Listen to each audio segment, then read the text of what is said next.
আসসালামু আলাইকুম। সাবেক সেনাপ্রধান আজিজ আহমেদের উপর মার্কিন নিষেধাজ্ঞার পর নতুন করে বিভিন্ন মহলে আলোচনা এবং গুঞ্জন চলছে।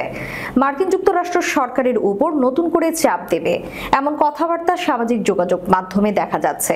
অনেক বুদ্ধিজীবী যারা ভিসা নীতি নিয়ে সরব হয়েছিলেন, মার্কিন যুক্তরাষ্ট্র কি কি করবে তার ফিরিস্তি প্রকাশ করেছিলেন, তারা এখন নতুন করে আবার মুখ খুলেছেন। বিভিন্ন বিষয় নিয়ে তারা নানা রকম বক্তব্য দিচ্ছেন।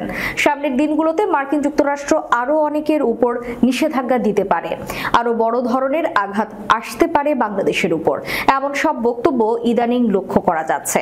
এর মধ্যেই বাংলাদেশ মার্কিন যুক্তরাষ্ট্রের বোয়িং না কিনে ফ্রান্স থেকে এয়ারবাস কেনার সিদ্ধান্ত গ্রহণ করেছে।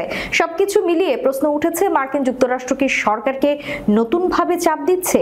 আর এই জন্যই কি আজিজ আহমেদের উপর ভিসা নিষেধাজ্ঞা দেওয়া হলো? সামনে কি আরো কারো উপর এই ধরনের নিষেধাজ্ঞা মার্কিন যুক্তরাষ্ট্র দিতে পারে? কূটনীতিক দায়িত্বশীল সূত্র বলছে, বিষয়টি তেমন নয়।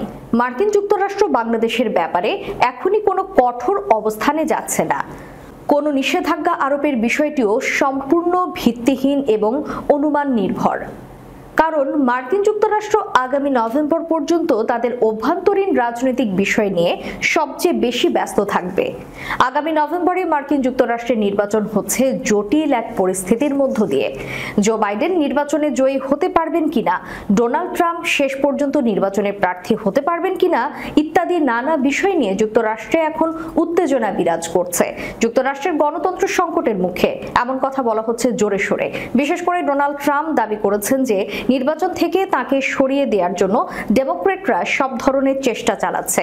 এই সব কিছু নিয়ে মার্কিন যুক্তরাষ্ট্রে এখন অভ্যন্তরীণ অবস্থা অত্যন্ত নাজুক। তাই বাংলাদেশের বিষয়টি নিয়ে গুরুত্বপূর্ণভাবে ভাবার সময় আপাতত মার্কিন যুক্তরাষ্ট্রে নেই। তাছাড়া আন্তর্জাতিক পরিমণ্ডলেও মার্কিন যুক্তরাষ্ট্র নানামুখী চাপে রয়েছে। রাশিয়া ইউক্রেন যুদ্ধ, মধ্যপ্রাচ্য ইস্যু এবং ইসরায়েলের বাড়াবাড়ি সবকিছু মিলিয়ে মার্কিন যুক্তরাষ্ট্রের পররাষ্ট্র নীতির মূল মনোযোগ এখন মধ্যপ্রাচ্যের দিকে। বিশেষ করে ইউরোপের দেশগুলো নতুন করে ফিলিস্তিন রাষ্ট্রকে স্বীকৃতি দেওয়ার ফলে মার্কিন অনুগ্রহপুষ্ট ইসরায়েল বড় ধরনের চাপে পড়েছে এবং মার্কিন যুক্তরাষ্ট্রের নিয়ন্ত্রণও ইসরায়েলের উপর আলগা হয়ে পড়েছে। এই সবকিছু নিয়ে আন্তর্জাতিক পরিমণ্ডলে যুক্তরাষ্ট্র একটি বৈরী পরিস্থিতি মোকাবেলা করছে। তাছাড়া এই অঞ্চলে মার্কিন যুক্তরাষ্ট্রের অবস্থান আগের চেয়ে নড়বড়ে হয়ে গেছে। বিশেষ করে মালদ্বীপ, শ্রীলঙ্কা, নেপাল পুরোপুরিভাবে চীনের করতলগত হয়ে গেছে।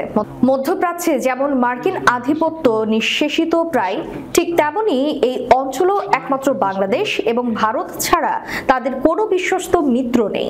সবকিছু মিলিয়ে মার্কিন যুক্তরাষ্ট্র এখন বাংলাদেশের সাথে বড় কোনো ধরনের জটিলতায় যাবে না বলে রাজনৈতিক বিশ্লেষকরা মনে করছেন।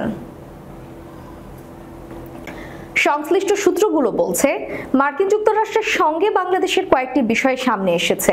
তার মধ্যে সবচেয়ে গুরুত্বপূর্ণ হচ্ছে মার্কিন কোম্পানিগুলো যারা বাংলাদেশে বিনিয়োগ করেছে তারা তাদের মুনাফার টাকা নিয়ে যেতে পারছে না। অর্থনৈতিক সংকটের কারণে তারা তাদের লভ্যাংশের টাকা যুক্তরাষ্ট্রে নেওয়ার ব্যাপারে সাময়িক একটা জটিলতা তৈরি হয়েছে। তবে সরকারের দায়িত্বশীল সূত্রগুলো বলছে, এই জটিলতা কাটানোর জন্য সরকার চেষ্টা করছে। দ্বিতীয়ত, গভীর সমুদ্রে তেল গ্যাস অনুসন্ধানের বিষয়ে মার্কিন যুক্তরাষ্ট্রের ব্যাপক আগ্রহ রয়েছে এবং সেই আগ্রহের কারণে তারা বাংলাদেশের সঙ্গে এখনই কোনো রকম বিরূপ সম্পর্কে যেতে চায় না। তৃতীয়ত, ডক্টর ইউনূস সহ সুশাসন সংক্রান্ত কিছু ইস্যুতে তারা বাংলাদেশের উপর নজর রাখছে। কৌশলগত কারণে যুক্তরাষ্ট্রের কাছে বাংলাদেশ অত্যন্ত গুরুত্বপূর্ণ।